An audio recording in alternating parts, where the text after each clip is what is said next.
Sebelum kita masuk dalam pelajaran firman Allah ini, mari kita berdoa dulu. Kami datang menghadap hadirat Tuhan dalam nama Tuhan Yesus Kristus. Kami ucap syukur untuk kesempatan yang ini lagi ini kami boleh masuk dalam firman Allah dalam bentuk pelajaran. Apa yang sudah kami lagi yang sudah buka naik gospel ini juga Tuhan. Bagi Bapa di surga, ini bukan kuat kemampuan kami, tapi biar hikmat Allah dan pekerjaan Roh Kudus berikan bagi kami Tuhan, supaya setiap pengajaran yang akan kami berikan supaya mereka juga diberkati dan mereka juga masuk dalam rencana. Kami berdoa, mengucap syukur dan kami sambut firman Allah untuk pelajaran di dalam nama Tuhan Yesus Kristus. Haleluya. Amin.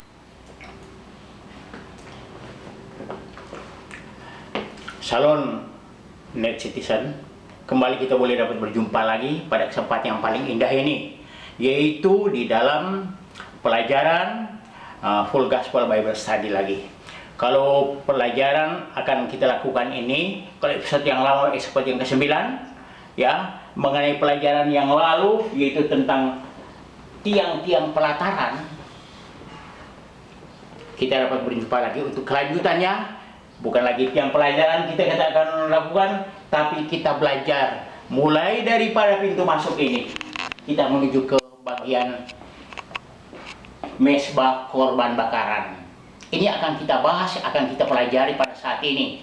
Sebab, saudara yang kasih dalam Tuhan, persoalan mesbah pembakaran ini dia adalah ya seperti firman Tuhan yang diberitakan, yaitu di dalam, kalau kita baca lagi di Ibrani.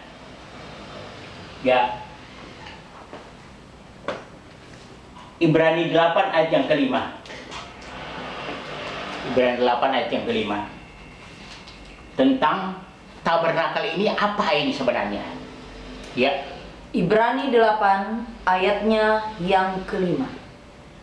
Pelayanan mereka ini, semuanya ini adalah gambaran dan bayangan dari apa yang ada di sorga. Yang apa yang ada di sorga. Sama Jadi, seperti ya, terus yang diberitahukan kepada Musa. Iya. Jadi itulah gambaran bayangan. Jadi bukan gambaran bayangan seperti begitu saja, tapi ini adalah bayangan bagaimana caranya kalau kita terapkan itu bagian penginjilan pada akhir zaman ini. Jadi apa yang sudah mereka lakukan ini adalah satu jalan supaya kita bagaimana cara kita menginjil pada akhir zaman ini. Dan yang kasih dalam Tuhan, mari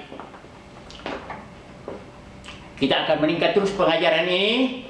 Dan untuk pembukaan pengajaran ini, mari kita buka lagi dalam firman Allah dalam Efesus 4 ayat 11 sampai ke 12.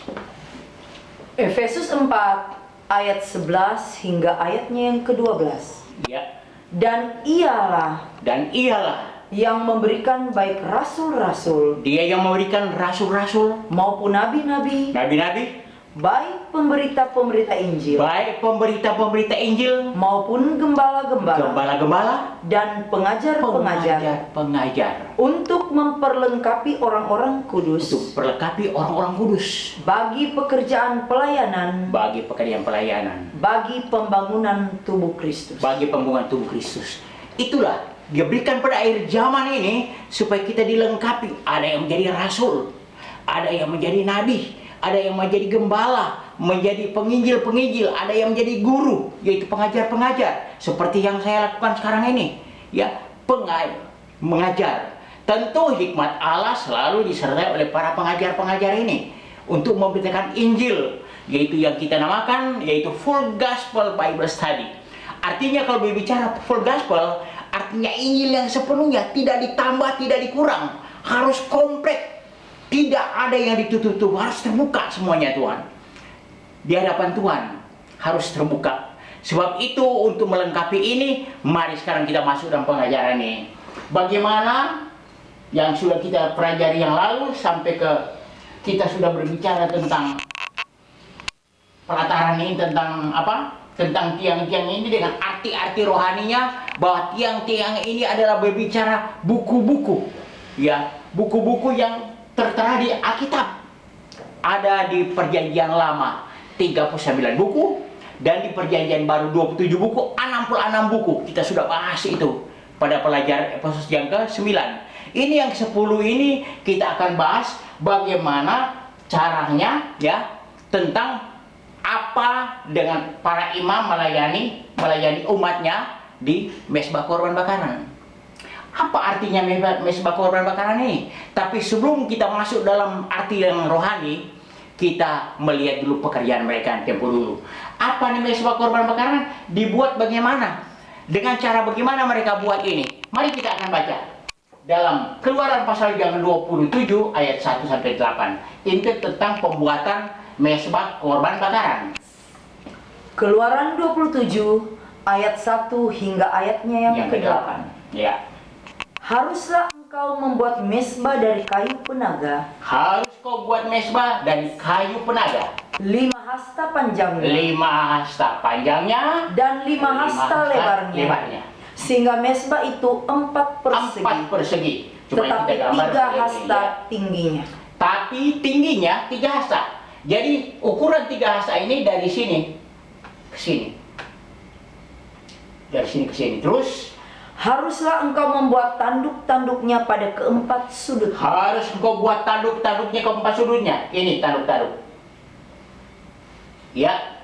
Tanduk-tanduknya itu haruslah seiras dengan mezbah itu. Seiras dengan mezbah itu. Terus dan haruslah engkau menyalutnya dengan tembaga. Jadi semua ini disalut dengan tembaga luar dalam. Ya, terus juga harus engkau membuat kuali-kualinya tempat menaruh abunya.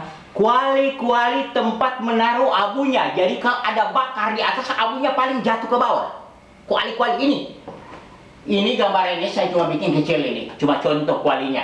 Ya kalau sekarang kita ya tempat gorengan, ada tempat pegangannya.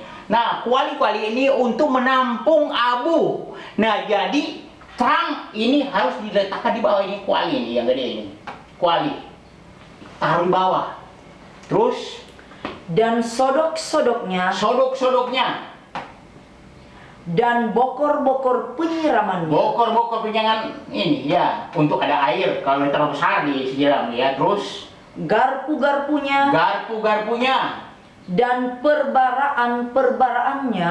Perbaraan ini nih. Terus semua perkakasnya itu. Semua perkakasnya itu harus kau buat dari tembaga. Harus kau buat dari tembaga.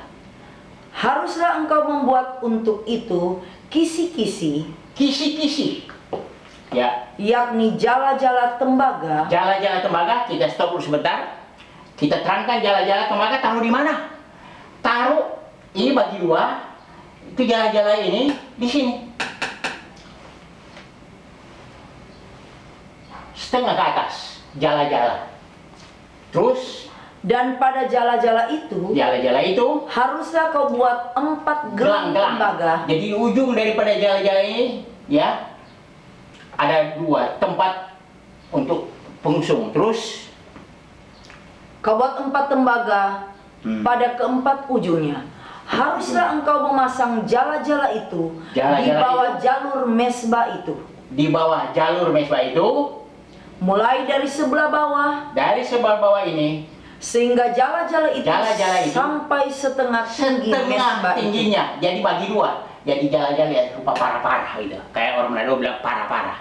Terus haruslah engkau membuat kayu-kayu pengusung untuk mezbah itu. Ya, kayu pengusung jadi pengusung untuk dirusuknya. Terus kayu-kayu pengusung dari kayu penaga dan menyalutnya dengan tembaga.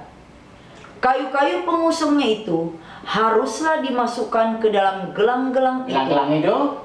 Dan kayu-kayu pengusung itu haruslah ada pada kedua rusuk mezbah itu. Nah, ini rusuk. Kalau bilang rusuk ya tengah rusuk, tengah-tengahnya ya. Terus waktu mezbah itu diangkut.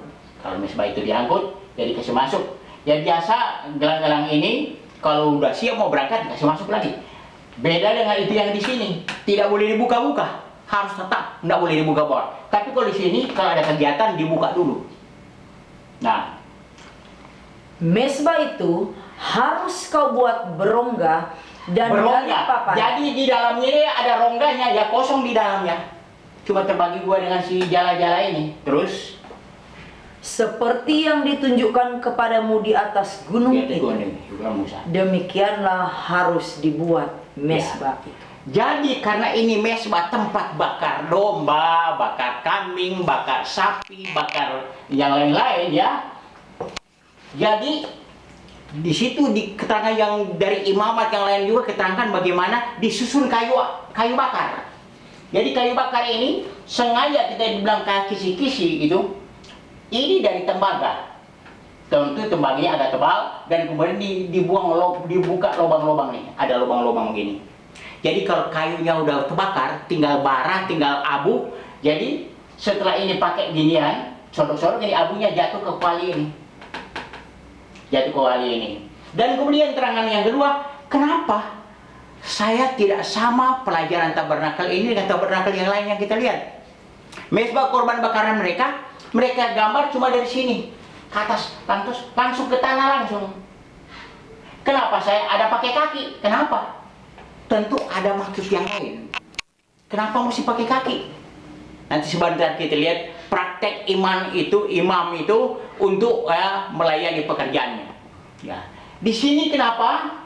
Untuk bila mana ada orang berdosa, di Bani Israel ada berdosa, ya, baik dia ada kelas nabi atau kelas imam atau kelas rakyat biasa, dari kaya raya ke setengah miskin sampai paling miskin, mereka itu kalau supaya mereka ditebus dosanya, mereka itu harus membawa korban untuk dibakar di sini. Korban pengampun dosa. Misalnya ada imam siapa tuh imam? Anaknya Harun tuh imam. Kalau imam besar papanya Harun. Anak Harun ada 4 orang, tapi karena Nadab dan Abihu sudah meninggal, sisa 2, sisa Eleazar dan Itamar. Jadi tinggal Eleazar dan Itamar yang melayani di sini. Ya, jadi melayani orang-orang. Oh, imamnya sudah berdosa. Bagaimana caranya? Mari kita buka lagi. Bagaimana kalau imam yang berdosa? Imamat 4 ayat 3 sampai 12. Imamat 4 ayat 3 hingga ayatnya yang ke-12. Maka jikalau yang berbuat dosa itu imam yang diurapi, sehingga bangsanya turut bersalah, ya, haruslah ia mempersembahkan kepada Tuhan karena dosa yang telah diperbuatnya. Ya. Seekor lembu jantan muda yang tidak bercela, sebagai korban penghapus dosa. Ya, terus Ia harus membawa lembu itu ke pintu kemah pertemuan. Masih di luar sini. Terus Ke hadapan Tuhan. Lalu ia harus meletakkan tangannya ke atas kepala lembu itu dan menyembelih lembu itu di hadapan Tuhan. Imam yang diurapi itu harus mengambil sebagian dari darah lembu itu. Sebagian darah lembu ini imam, kasih imam ya. Dia ambil tuh darah lembu, lantas lalu membawanya ke dalam kemah pertemuan. dia masukkan itu dalam kemah pertemuan. Imam harus mencelupkan jarinya ke dalam jarinya ke darah itu dan memercikkan sedikit dari darah itu. 7 kali di hadapan Tuhan. Di depan tabir penyekat tempat kudus. Di tabir, ini tabir penyekat tempat kudus. Kalau ini maha kudus, tabir maha kudus, ini tempat kudus. Terus kemudian imam itu harus membungkus sedikit dari darah itu ke pada tanduk-tanduk mesbah pembakaran ukupan dari wangi-wangian yang ada di hadapan Tuhan di dalam kemah pertemuan.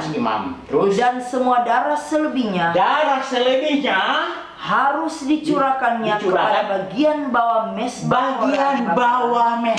Sekarang udah tahu?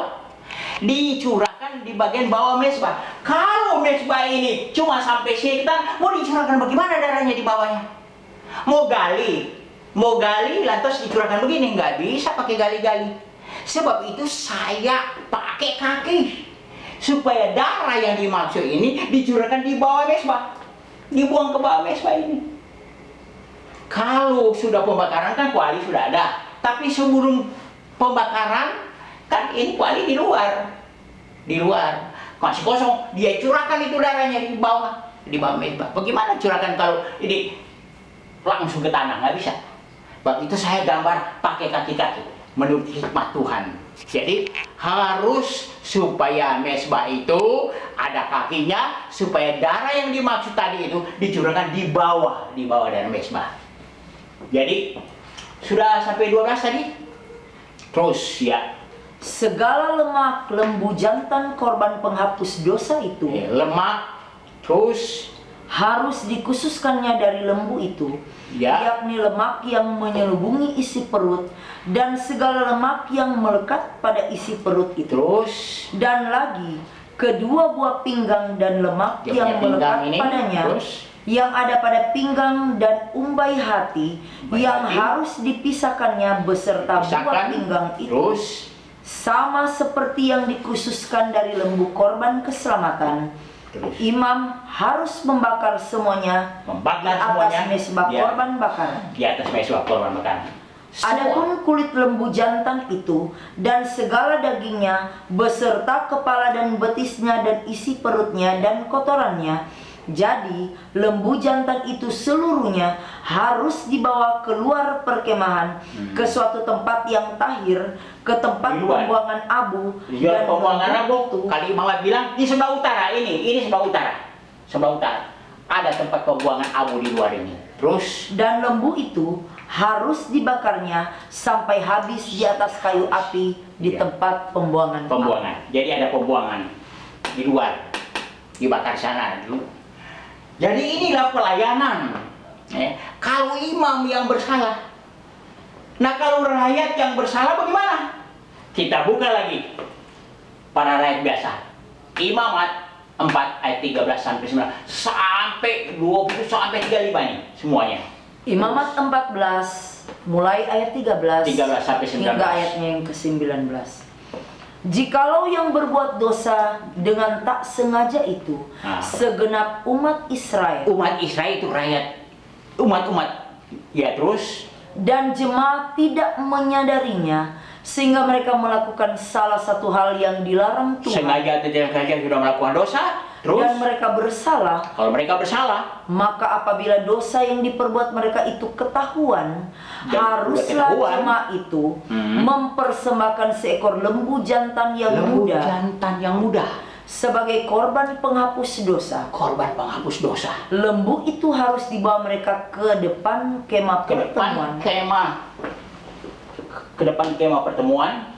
Lalu para tua-tua umat itu harus meletakkan tangan mereka di atas kepala lembu jantan itu di hadapan Tuhan, dan lembu itu harus disembelih di hadapan Tuhan. Imam yang diurapi harus membawa sebagian dari darah lembu itu ke dalam kemah pertemuan. Kemah pertemuannya ini, terus imam harus mencelupkan jarinya ke dalam darah itu dan memercikannya 7 kali di hadapan Tuhan di depan tabir. Di depan tabir ini lagi, tabir yang dimaksud. 7 kali. Terus kemudian dari darah itu harus dibubuhnya sedikit pada tanduk-tanduk mezbah yang di hadapan Tuhan di dalam kemah pertemuan. Dibubuinya, dioles di tanduk-tanduk di mezbah korban bakaran. Dan semua darah selebihnya harus dicurahkannya kepada bagian bawah mezbah. Dicurahkan di bagian bawah mezbah, di kolong mezbah ini, dicurahkan semua sebagiannya. Segala lemak harus dikhususkannya dari lembu itu dan dibakarnya di atas mezbah. Kita terus sampai ayat 27 ayat 35. Tempat ini. Imamat 4 ayat 27 sampai 35. Hingga ayatnya yang ke-35. Iya. Terus. Jikalau yang berbuat dosa dengan tak sengaja itu seorang dari rakyat jelata, dan ia melakukan salah satu hal yang dilarang Tuhan, sehingga ia bersalah, maka jikalau dosa yang telah diperbuatnya itu diberitahukan kepadanya, haruslah ia membawa sebagai persembahannya karena dosa yang telah diperbuatnya itu seekor kambing betina yang tidak bercela. Yang tidak bercela. Kambing biasa, domba jantan, domba ini, lembu jantan ini, kambing betina. Terus? Lalu haruslah ia meletakkan tangannya ke atas kepala korban penghapus dosa dan menyembelih korban itu di tempat korban bakaran. Ya, terus? Kemudian imam harus mengambil dengan jarinya sedikit dari darah korban itu, lalu membubuhnya pada tanduk-tanduk mesbah korban bakaran. Semua darah selebihnya haruslah dicurahkannya kepada bagian bawah mesbah. Tetapi segala lemak haruslah dipisahkannya seperti juga lemak korban keselamatan dipisahkan. Lalu haruslah dibakar oleh imam di atas mesbah menjadi bau yang menyenangkan bagi Tuhan. Dengan demikian imam mengadakan pendamaian bagi orang itu sehingga ia menerima pengampunan. Ya, sampai situ. Jadi itulah praktek daripada imam-imam anaknya Harun ini, praktek yang pekerjaan mereka melayani umat ini, ya. Dan kita tidak perlu semua baca, tapi saya kasih terangkan. Bila mana kalau imam berdosa, kita udah tahu. Ambil lembu ini begini. Kemudian ini juga kalau bersalah, kalau dia masih mampu dia ambil kambing betina. Tetapi ada kan orang-orang berdosa yang tidak mampu. Sebelum kita akan masuk ke sini, saya dengan saudara-saudara juga para netizen berpikir, kenapa kok Bani Israel itu keluar dari tanah Mesir setelah mereka sampai di Gunung Sinai? Di Gunung Sinai mereka 2 tahun lamanya. 2 tahun lamanya. Karena Tuhan panggil Musa untuk diajarkan Taurat, berikan 10 hukum Allah, dan memberikan tabernakel harus dibangun, dan kemudian mereka itu dia harus belajar beribadah. Itu semua yang mereka sudah, itu 2 tahun lamanya. Dan kemudian yang menjadi pertanyaan tadi, kenapa kok waktu mereka keluar tanah Mesir, mereka jarah pada orang Mesir, ambil emas, ambil perak, ambil ini semua, domba-domba semua, mereka ternak dibawa semua. Sampai 2 tahun kemudian kok ada yang miskin, ada yang kaya. Kenapa? Kita harus berpikir kenapa. Kalau menurut pendapat kami secara Roh Kudus yang kasih tahu kenapa? Karena waktu Musa katakan begini, hai Bani Israel, akan membangun bait Allah. Ada persembahan khusus untuk kamu. Persembahan khusus. Harus bawa emas, perak dan sebagainya. Ada orang, dia bawa dia punya emas. Untuk pembangunan bait Allah ini. Pembangunan bait Allah. Dia bawa dia punya emas. Tuh, bawa. Yang lain berpikir, aduh, kalau kita kasih emas ikut-ikut kayak dia, habislah gua. Perak aja deh. Dia kasih perak. Kemudian ada juga yang berpikir, hah? Kasih emas kan perak berharga ini. Wah, miskin gua nih kalau begini nih. Kasih aja tembaga. Kasih tembaga. Ada juga yang pikir, aduh, tembaga kan berguna ya, wah, ini uang ini. Aduh, kasih aja kain-kain dan lain sebagainya. Lebih lama lebih kecil. Dan alhasil 2 tahun kemudian, kenapa ada yang kaya, ada miskin? Yang kasih emas, mereka bertambah kaya. Amin. Mereka bertambah kaya. Yang kasih perak, ya hidupnya sederhana. Yang ini dibawa dari ini, ya cuma kasih ini gini. Ada yang nggak kasih, ya mereka itu yang miskin. Miskin, yang tidak punya apa-apa. Orang-orang yang tidak mampu. Kenapa? Sekarang sudah terjawab kan? Jadi kita dari zaman ini kayak mereka dulu. Kalau ada sumbangan kalau hari Natal, aduh, pendeta ini bikin rugi lagi, datang lagi sumbangan lagi ya. Uang di lemari ada 1 juta, dia 10.000 aja dia. Kikir untuk pekerjaan Tuhan. Apalagi tidak setia dalam persepuluhan. Apalagi tidak setia, padahal di sini mereka ada perpuluhannya, ada. Ya. Kenapa? Sebab itu berlaku kalau ada orang miskin. Orang miskin itu dia apa? Kalau orang kaya kan kasih lembu. Dan kalau orang sederhana, kambing atau domba. Kalau orang lebih miskin ke bawah, cukup tekukur 2 pasang. Atau ambil anak burung merpati. Kalau nggak so miskin, paling miskin, cukup ambil tepung di rumah atau mana yang mereka pungut. Dan kemudian mereka bawa berapa eva tuh dia, itu imam cuma ambil segenggam aja, mau dia kasih di meja kebakaran. Orang yang miskin nggak punya apa-apa, cuma ada mana. Ini peraturan berlaku sampai mereka mewarisi tanah Kanaan. Berlaku ini semua. Mari kita baca si miskin ini. Imamat 1 ayat 14. Imamat 1 14 sampai 17. Kemudian Imamat 5 ayat sampai 7, Imamat 5 11 sampai 13. Dari sini dulu. Imamat 1 sampai 14. Ayat 14. Imamat 1 ayat 14 hingga ayatnya yang ke-17. Jikalau persembahannya kepada Tuhan merupakan korban bakaran dari burung, haruslah ia mempersembahkan korbannya itu dari burung tekukur atau dari anak burung merpati. Imam harus membawanya ke mesbah, lalu memulas kepalanya dan membakarnya di atas mesbah. Dia kasih begini di kepala supaya darah ini. Terus darahnya harus ditekan keluar pada dinding mesbah.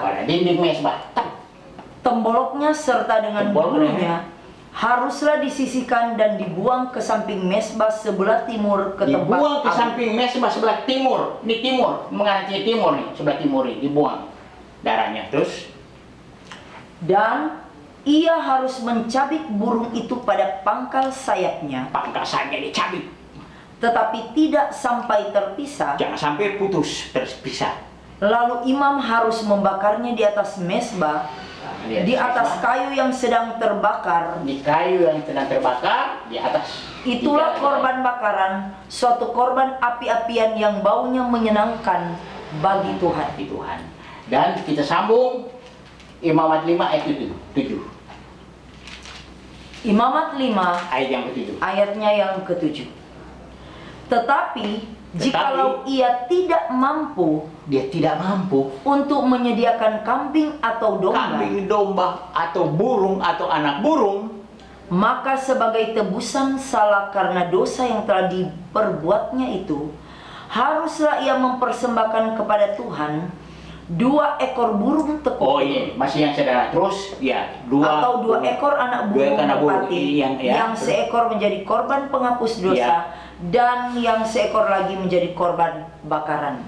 Ya, yang paling miskin sekarang Imamat 5 ayat 11 sampai 13. Imamat 5 ayat 11 hingga ayatnya yang ke-13. Tetapi jikalau ia tidak mampu menyediakan 2 ekor burung atau 2 ekor anak burung merpati, maka haruslah ia membawa sebagai persembahannya karena dosanya itu 1/10 eva tepung yang terbaik menjadi korban penghapus dosa. Tidak boleh ditaruhnya minyak dan dibubuhnya kemenyan di atasnya. Tidak boleh campur kemenyan. Karena itulah korban penghapus dosa.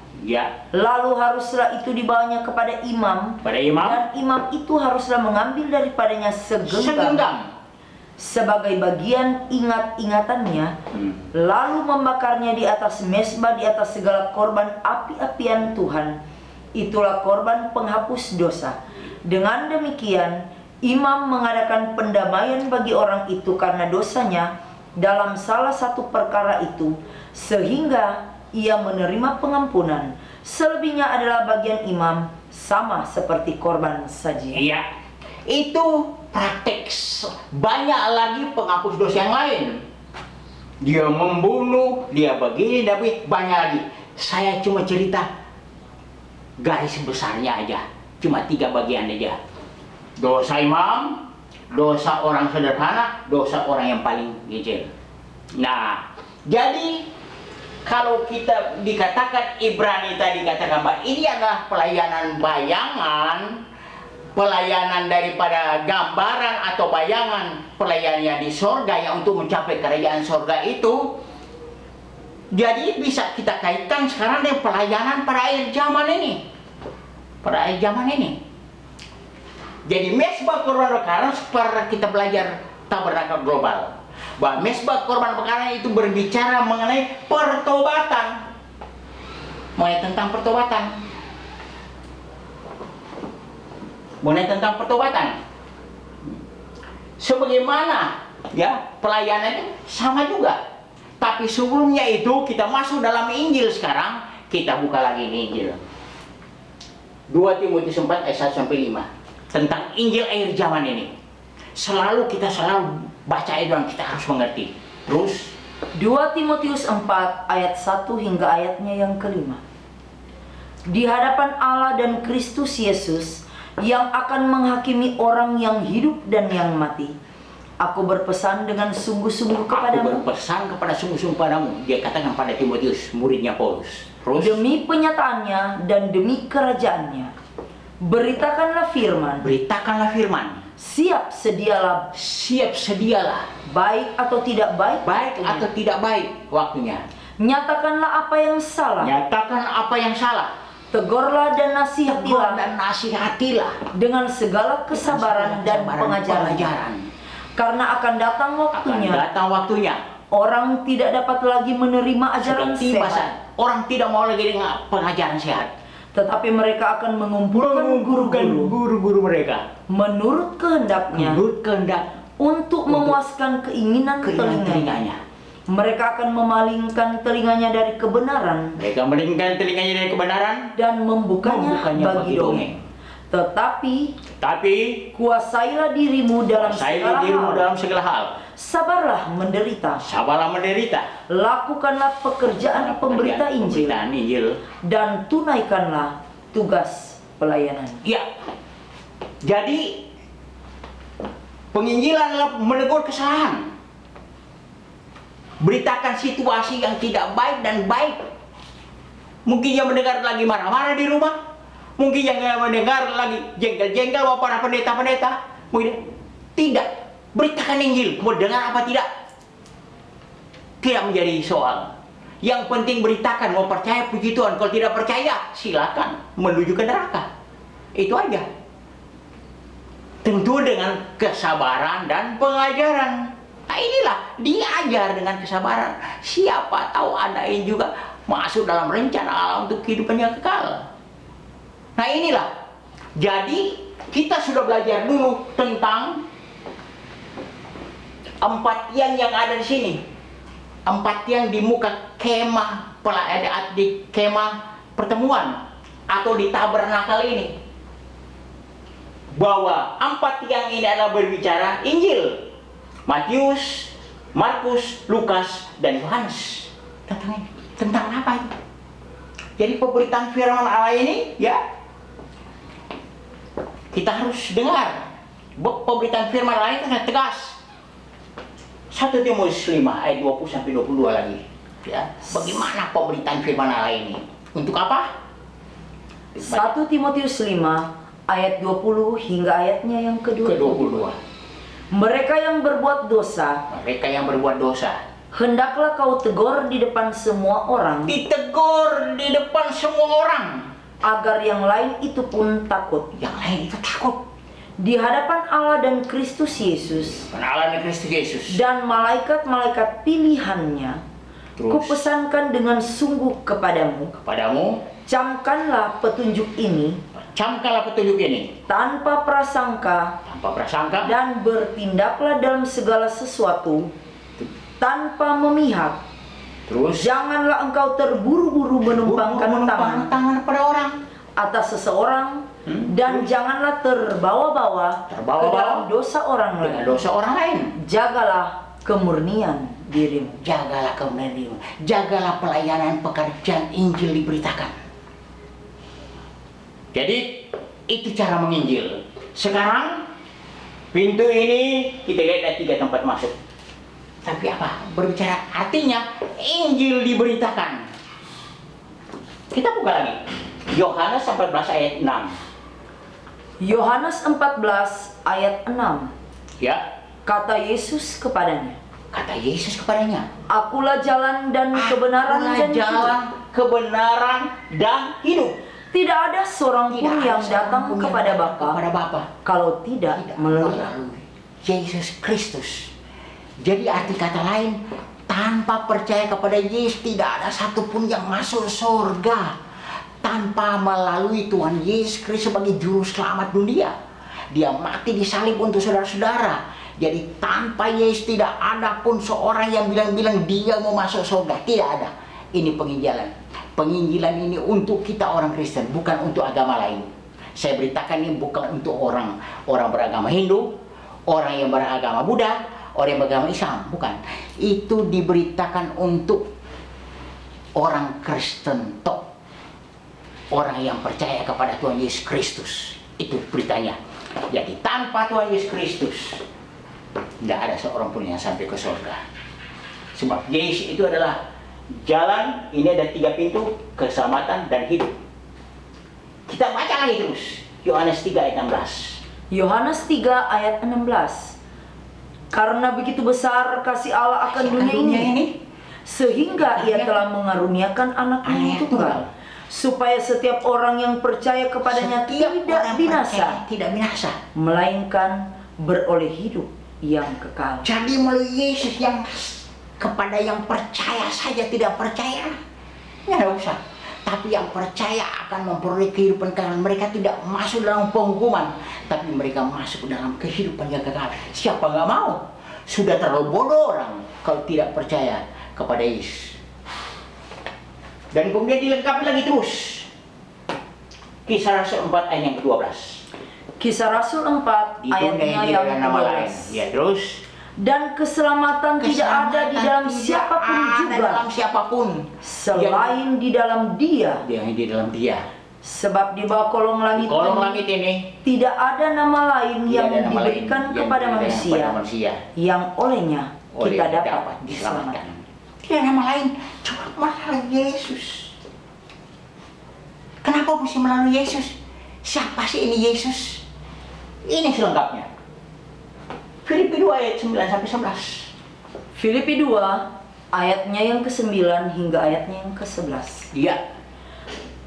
Itulah sebabnya Allah sangat meninggikan dia dan mengaruniakan kepadanya nama di atas segala nama, supaya dalam nama Yesus bertekuk lutut segala yang ada di langit, yang berbicara surga, dan yang ada di atas bumi ini, dan yang ada di bawah bumi, yang mereka sudah mati ditanam di dalam bumi. Dan segala lidah mengaku Yesus Kristus adalah Tuhan. Yesus Kristus adalah Tuhan, bagi kemuliaan Allah Bapa.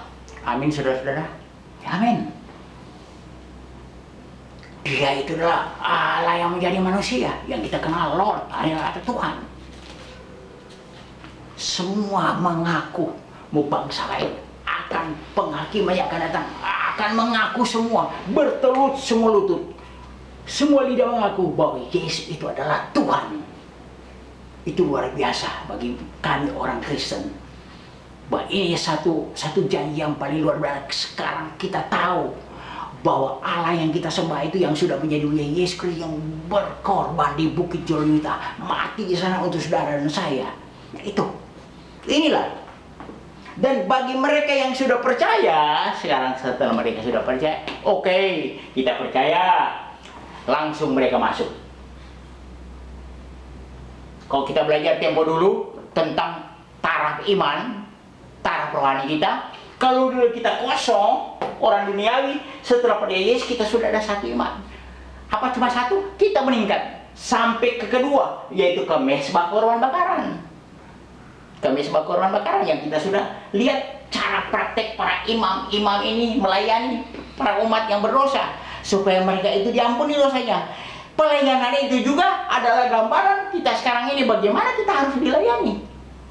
Mezbah korban bakaran lambang pertobatan, kita harus dilayani di sini. Kenapa kita harus dilayani? Ya, Roma 5 ayat 12. Roma 5 ayat 12. Kenapa kita harus dilayani?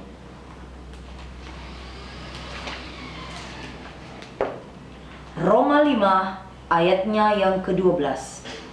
Sebab itu, sama seperti dosa telah masuk ke dalam dunia, ini oleh satu orang, dan oleh dosa itu juga maut. Demikianlah maut itu telah menjalar kepada semua orang. Karena semua orang telah berbuat dosa. Semua orang sudah berbuat dosa. Ada orang bilang gini, ya anak kita yang berlahir suci. Anak kita berlahir kan tidak tahu apa. Dia masih murni suci, tidak ada dosa. Siapa bilang? Dosa pusaka. Orang tuanya berdosa, lahir anak-anak dosa juga. Jadi semua orang sudah berdosa. Kita buka lagi. Roma 3 ayat 23. Roma 3 ayat 23. Karena semua orang telah berbuat dosa. Dan telah kehilangan kemuliaan. Lingkapi lagi terus. Roma 6 ayat 23. Roma 6 ayat 6 yang ke-23. Sebab upah dosa ialah maut. Tetapi karunia Allah ialah hidup yang kekal dalam Kristus Yesus Tuhan kita. Iya. Jadi itulah, kita harus datang, kita harus dilayani oleh, kalau imam-imam sekarang ini berbicara tentang apa? Para pendeta-pendeta. Kita di Indonesia ini tidak ada orang Indonesia yang jadi rasul. Banyak orang yang mengaku rasul orang Indonesia. Saya cuma ketawa aja. Yang jadi rasul itu dia hanya orang Israel. Itu pun ada suku bangsa yang tertentu yang jadi rasul, ya. Tidak ada rasul di negara-negara yang di luar dari Israel. Kalau ada negara lain bilang, rasul. Saya beritakan untuk orang Kristen, bukan untuk agama lain. Oke? Ya. Jadi sekarang kita layani oleh para pendeta, para gembala-gembala, penginjil ini. Apanya yang dilayani? Lambang pertobatan. Yesus memanggil saudara saya. Kita buka lagi. Matius 11 ayat 28-30. Tuhan Yesus janjinya luar biasa. Ya. Matius 11 ayatnya ke-28 hingga ayatnya yang ke-30. Ya.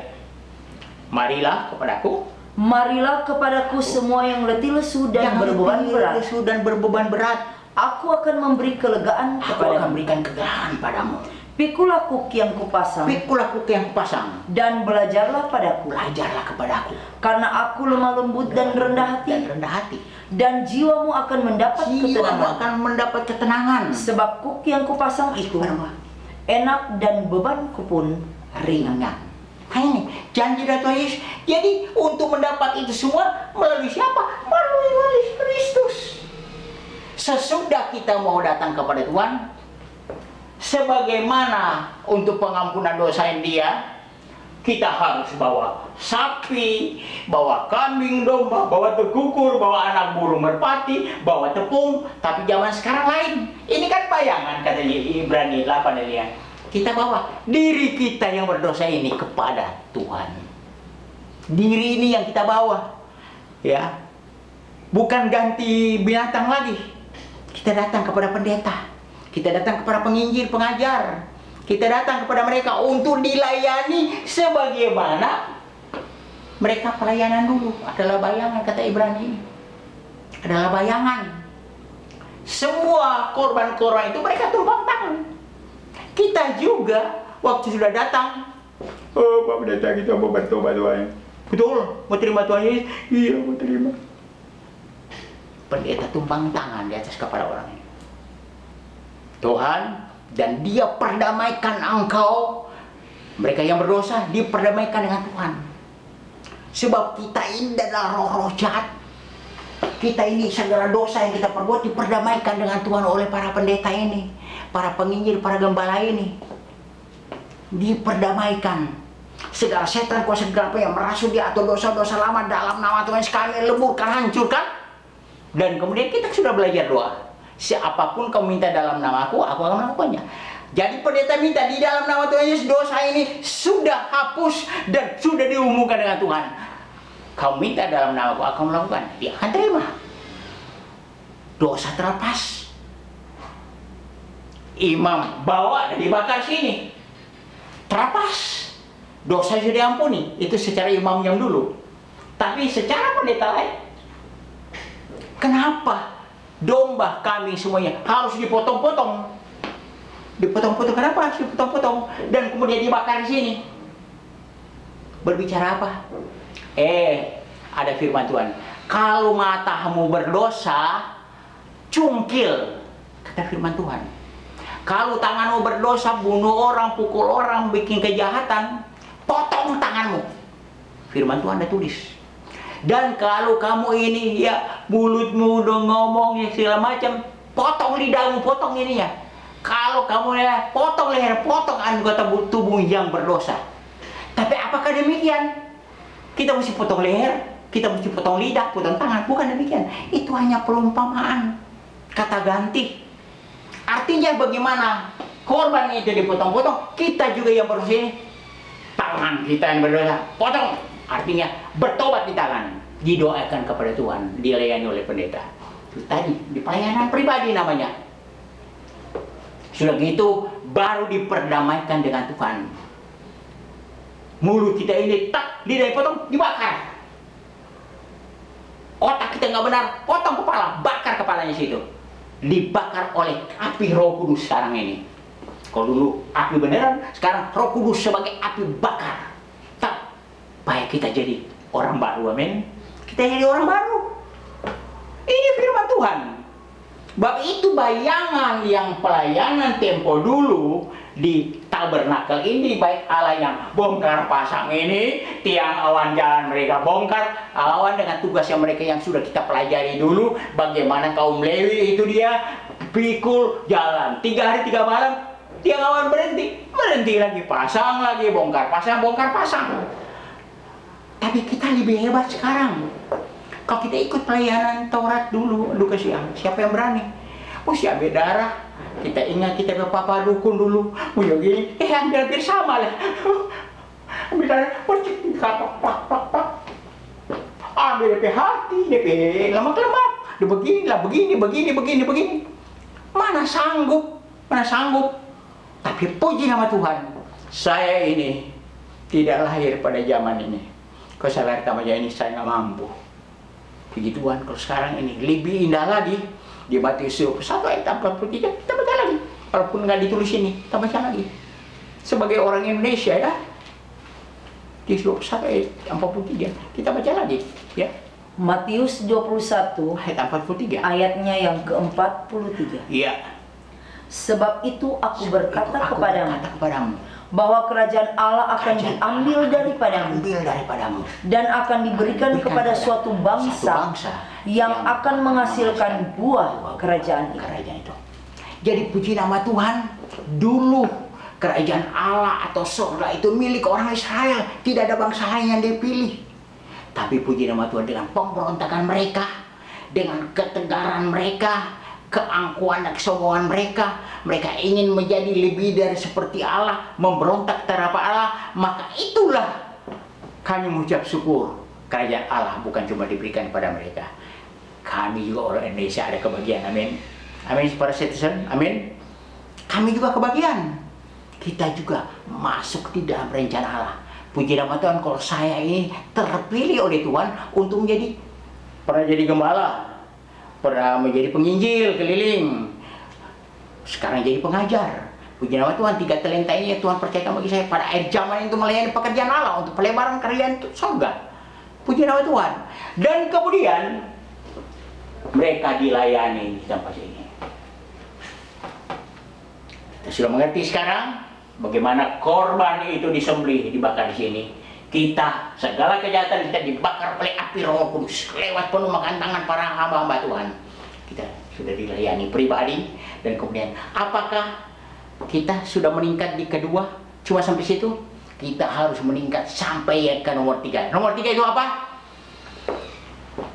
Ke kolam pembasuhan. Demikian net citizen, pelajaran cuma sampai sekian ini. Kali akan datang, yaitu episode yang ke-11, kita akan meningkat belajar tentang kolam pembasuhan yang berbicara tentang baptisan. Sekali lagi, ini untuk orang Kristen, bukan untuk agama lain. Kita akan bahas secara full gospel. Sebab kita namakan pelajaran ini full gospel Bible study. Artinya kita belajar dari Alkitab yang full gospel, yang Injil sepenuhnya, bukan ditambah, bukan dikurang. Amin. Tapi nanti kita akan berjumpa lagi, yaitu di dalam pelajaran tentang baptisan. Puji nama Tuhan. Mari kita tunduk kepala, kita berdoa. Bapa, kami datang lagi menghadap hadirat-Mu Tuhan, mengucap syukur dengan firman Allah yang hidup lewat pengajaran Full Gospel Bible Study ini. Kami sudah lewati dalam episode-nya yang ke-10 ini. Biar itu menjadi berkat lagi untuk kami, berkat juga untuk mereka, para citizen yang mengikuti dan Tuhan yang mengikuti pelajaran ini. Tapi mari Bapa, setiap orang yang mengikuti pelajaran ini, kami berdoa di dalam nama Tuhan Yesus, supaya mereka Tuhan dapat menyimak dengan baik, yang pekerjaan Roh Allah Kudus berikan pengertian, supaya mereka juga masuk di dalam kehidupan yang kekal, dan mereka akan memberi diri dibaptis dalam nama Tuhan Yesus Kristus, dan mereka masuk dalam rencana Allah untuk yang kehidupan yang kekal. Dan kita akan berjumpa kembali Tuhan, itu lewat pengajaran yang ke-11, itu tanpa baptisan akan datang. Kami sudah berdoa, berterima kasih, mengucap syukur, hanya kami askan semuanya di dalam nama Tuhan Yesus Kristus Allah Israel yang hidup. Haleluya, haleluya, amin. Puji Tuhan.